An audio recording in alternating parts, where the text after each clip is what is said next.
Po shkojmë dhe zgjedhjeve të pjesme Fevzinë 6 bashki, por më shumë... 5 kam përshtypjen. 6. Se ti thua 5 e zbret Tiranën, po ti zbret më të rëndësishme. Se aty do bëhen, por nuk ka rëndësi. Por më së shumë ti fokusi është në Tiranë. Po, patjetër. Shanset janë që edhe zgjedhjet e Tiranës zhvillohen brenda aktiviti, si thamë. Opozita ka vendosur të mbështesë aktorin e njohur të humorit, Florian Binaj, dhe thotë se është kandidat i pavarur. Si e mendoni? Shiko, unë mendoj që ky është gjykimi im. Unë mendoj që opozita është gjetur e papërgatitur në këto zgjedhje, ndoshta ishte edhe një gabim i saj. Unë kam insistuar dhe publikisht dhe kam përshtypjen, e kam thënë edhe në emisione, që në momentin e parë të arrestimit Veliej nuk do kthehej më në detyrë. Ke parasysh se nuk shkonte në një mas tillë aq të rëndë, ai të kthehej prapë në detyrë, kështu që opozita duhet ishte bërë gati për zgjedhjet në Tiranë duke filluar që nga shkurt marsi i vitit kaluar. Ela vetë kërkoi në maj shkarkimin e Veliejt dhe nuk u përgatit në shtator. Dhe momentin e fundit, përballë aq kohës sa kishte mbetur, opozita nuk mund nxirrte një kandidat. Ilir Ali Mehmeti, që konsiderohej nga të gjithë si kandidati i vetëm që mund të mbështetej edhe nga partitë e tjera opozitare, refuzoi që të futej në një mandat pjesëshëm, kështu që opozita s'kishte zgjidhje, kishte zgjidhje vetëm për të bashkuar gjithë faktorët e tjerë, të ndërtuar një koalicion me një figurë jo të vetën të drejtë për drejtë. Pastaj, as zgjodhi Ermal Asimen, as zgjodhi Florian Binajn, as zgjodhi njërin apo tjetrin, unë po nisem te fenomeni, se kush mund të ishte më i mirë është gjë tjetër, e kupton? Po në parim nuk shkonte dot me një figurë politike të vetën. Përfituan për një moment që Binaj e poshti. Tani marrim një gjë, Partia Demokratike sot, në gjithë grupin e nënkryetarëve, nuk ka ndonjë figurë që mund të kandidojë në Tiranë.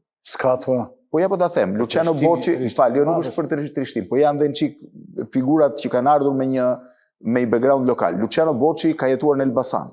Ti nuk mund ta vësh kandidat për Tiranën apo jo. Oerd Bylykbashi nënkryetar ka jetuar në Durrës, ti nuk mund ta vësh kandidat për Tiranën apo jo. Agron Gjetmarkaj ka jetuar në Tiranë, por shumë i lidhur me Lezhën, ti nuk mund ta sjellësh në Tiranë për ta vënë kandidat për kryetar bashkie. Domethënë, mbete Albana Vokshi dhe Edi Paloka. Se Flamur Noka prap nuk është... Kalaja dhe Klevisi kanë jetuar në Tiranë. Ne po flasim figura të rëndësishme politike. Flas njerëz janë nënkryetar, në këtë nivel edhe drejtues, pastaj kandidat mund të kesh.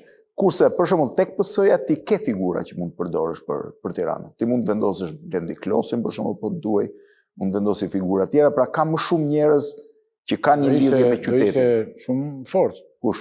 Klosi do ishte një... Se sekretari i përgjithshëm, do shkonte në një nivel krejtësisht tjetër. Përfitojmë... Dhe Ogerda Manestiliu është 10 vjet ministër. Sigurisht do të pyes tani. Përfitojmë për një moment që Binaj poshtë gjithë makinerinë elektorale të PS-së, Manestiliu në gjithçka dhe bëhet kryetari i bashkisë. Po. Tani mendojnë që qeverisë do të Tiranën tani dhe duke patur... Unë nuk di të them. Unë di të them që një provë ne kemi që duke qesharake në fillim, kemi provën e Zelenskit. Kur filloi lufta në Ukrainë, një nga shefat e rëndësishëm të PR-it, kompanive europiane të PR-it, në një bisedë që po bëri. Ai ishte përfaqësues i partisë kur erdhi. Jo, një minutë. Ai hyri si një pavarë. Ai erdhi komplet outsider, nuk kishte asnjë aktivitet. Nga diku vjen çdo njeri. Ai s'kishte asnjë aktivitet partijak. Dhe më thotë që imagjino sa e tmerrshme është Ukraina kërcënon. Ishte partia mbrapa, ishte mbrapa. Kërcënon Rusin, kërcënohet nga Rusia tani tha dhe ka president një Karagjoz. Në fakt, Zelenski rezultoi një figurë goxha e suksesshme. Edhe shumë e suksesshme edhe pas jo vetëm për Ukrainën. Edhe për Ukrainën. Kështu që a do jetë figurë, ne nuk e dim këtë. Në fundit edhe Rama nuk është se ishte ndonjë politikan i rëndësishëm kur erdhi. Kishte mbajtur qendrime politike, po piktor ishte. A do të administrojë Tiranë? E para njëherë duhet të bëjmë gjë të qartë. Ky kryetar bashkie që vjen ose kjo kryetare bashkie nuk administron dot asgjë në Tiranë. Sepse nuk zgjidhet Këshilli Bashkiak. Këshilli Bashkiak është ky që është. Dhe dominohet krejtësisht nga Partia Socialiste.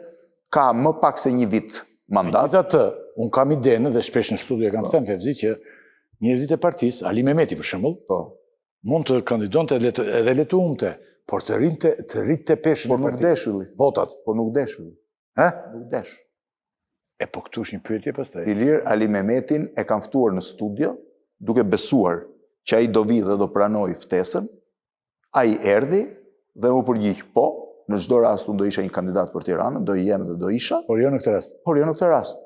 Dhe në këtë moment, shiko, ka një precedent Partia Demokratike. Në vitin 2003, që ju duhet ta dini, ndoshta po aq mirë sa unë, Partia Demokratike kishte ndërtuar në kokën e saj si një kandidat mundshëm për të përballur Edi Ramën, Bamir Topin. Dhe ishte e bindur e gjithë struktura PD-s që kandidati përballë Ramës në 2003 do ishte Bamir Topi. Por mbas takimit që ai pati me Berishën, Bamir Topi nuk pranoi. kur askush nuk e kishte menduar që Bamir Topi s'do pranonte. Qartë.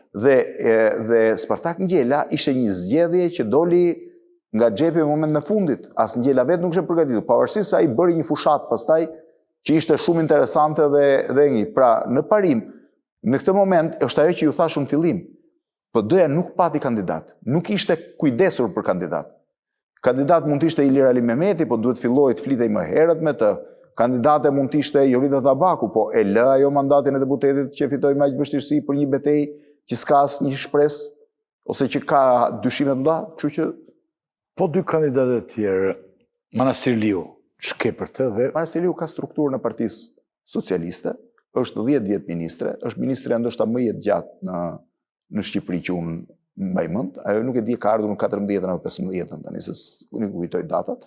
Ka qenë ministre e shëndetësisë, ka administruar Covidin, gjë që e bëri person publik se para Covidit nuk është se kishte në statur, ka punuar ministre e arsimit pa në një, po them, produkt madh aty, sepse tek shëndetësia për arsye të Covidit u evidentua, është figurë e rëndësishme e Partisë Socialiste, është ndër besnikët e forta të Ramës, se vjen nga grupi i vogël i Bashkisë Ramës, kur ai ka qenë kryetar bashkie, dhe Rama ka bërë dhe një zgjedhje për të unifikuar strukturën e partisë, në mënyrë për të mbajtur të lidhur dhe njerëzit të cilët mund të ishin besnik të Erion Veliajt. Pra, Ogerta Manastiriu shifet si një garante dhe për grupin mbështetës të Erion Velis. Kjo është analizë ime, nuk është informacion. Dhe unë mendoj që ai ka bërë këtë zgjedhje, pra kishte dy zgjedhje, o do të fuste një figurë që do bënte një betejë, po për shembull Gonxha nuk ishte figurë që merrte edhe trashëgimin e Erion Veliajt, sepse është më e vonë. Po Klosi ishte të qetë ti, ose Klosi dhe Veliaj nuk kanë pasur raporte të mira asnjëherë. S'kan pasur. Tani, po për paktën jo publikisht, se publikisht mund. Po për Alin Qorin? Alin Qori është kandidat që nuk ka shanse për të fituar. Kandidon çdo garë. Nuk ka shanse për të fituar. Dhe rrit tuaj ban të karikuar elektoratin e vet. Si zgjedhje është zgjedhje mirë. Unë do isha që dhe kandidat tjerë të mund të futeshin sepse ndryshe ti nuk e mban dot elektoratin tënd. Tani Fevzi, okej, jemi këtu. Kalojmë në një moment po që betejë do bëhet mes Manastirliut dhe Binajt. Kalojmë te një moment tjetër shumë. Megjithatë, mund të ndodhë edhe një gjë komike, që kandidatët vazhdojnë fushatën, po gjykata kushtetuese të mos i pranojë zgjedhjet. Jo, do vonohen ato, po si Jo, mund mos i pranojë fare. Mund ta quajë shkarkimin e Veliajt, jo kushtetues. S'ma merr mendje. Po ja e marrim, a është skenar hipotetik? E pranojmë mos. E pranojmë, dhe në këtë skenar hipotetik, dy kandidatët që do vazhdojnë të ndodhë një gjë akoma më komike. Në qoftë se nuk bëhen zgjedhjet të vit, nuk do jenë më këta kandidatë zgjedhjet. Kalojmë në një moment tjetër, besoj shumë të rëndësishëm, të debatueshëm dhe të diskutueshëm. Një institucion u krijua në Shqipëri për të rregulluar gjithçka ne kishim bërë keq.